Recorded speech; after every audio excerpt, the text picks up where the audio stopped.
हरिओम. आज रविवार 19 ऑक्टोबर 2025. सद्गुरू ब्रह्मचैतन्य गोंदवलेकर महाराज आज आपल्याला सांगणार आहेत की संस्कार कर्मांचा मूळ हेतू. ऐकूया त्यांचे विचार. धार्मिक संस्कार फार चांगले असतात, कारण त्याने आपल्या मनाला वळण लागतं. प्रत्येक धर्मामध्ये संस्कार असतातच. ज्या मनुष्याला संस्कार नाही तो कोणत्याच धर्माचा नाही, मग तो आस्तिक असो वा नास्तिक असो. खरं म्हणजे कोणतंच कर्म यथासांग घडत नसतं, पण त्यातल्या त्यात संस्कार कर्म मनुष्याने शास्त्राप्रमाणे करावं. त्यामध्ये जिथे कमी पडेल तिथे भगवंताचं स्मरण करावं, कारण भगवंताची श्रद्धा वाढावी हाच संस्काराचा मूळ हेतू आहे. संस्कार करीत असताना जरूर असलेला धार्मिक विधी तर करायचाच, पण ज्यांना आपल्याविषयी प्रेम आहे असं आणि आपल्याला ज्यांच्याविषयी प्रेम आहे असे जे लोक आहेत त्यांना जेवायला बोलवावं. लौकिक मात्र वाढवू नये. वाईट ते सोडणं आणि चांगलं ते धरणं हा संस्काराचा मूळ हेतू. संस्कार हे भगवंताचं स्मरण करून देतात. समाज हा बंधनाशिवाय राहूच शकत नाही. आम्हाला बंधनं नकोत असं म्हणणारे लोक वेडेत.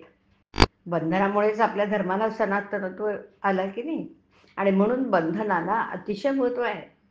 धर्म हा कधीच बुडत नसून बंधनं बुडत जातात. सध्या बंधनं बुडत चालली.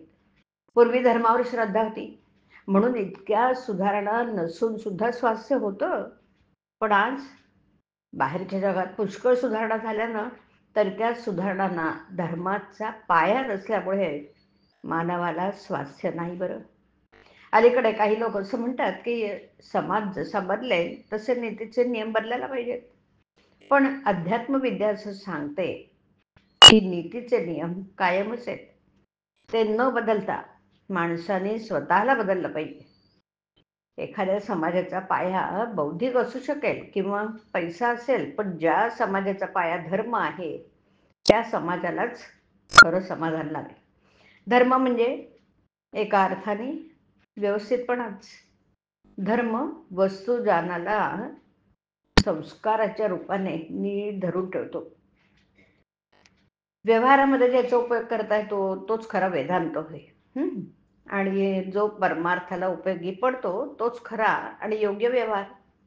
भगवंत आम्हाला हवा असं म्हटलं तरी जग आमच्या आड येत आहे असं आम्हाला वाटतं.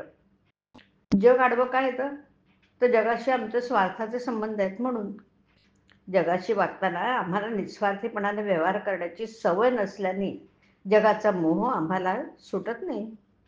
आता हे सर्व नाहीसं होण्यासाठी आम्ही निस्वार्थी बनणं खरोखर आवश्यक आहे, आणि त्यासाठी आम्हाला आमचं मन ताब्यात ठेवता आलं पाहिजे, आणि त्याकरता नाम हेच साधन आहे.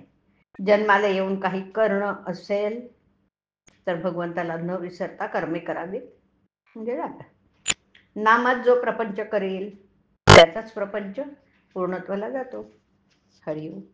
हरिओम तत्सत. हरिओम.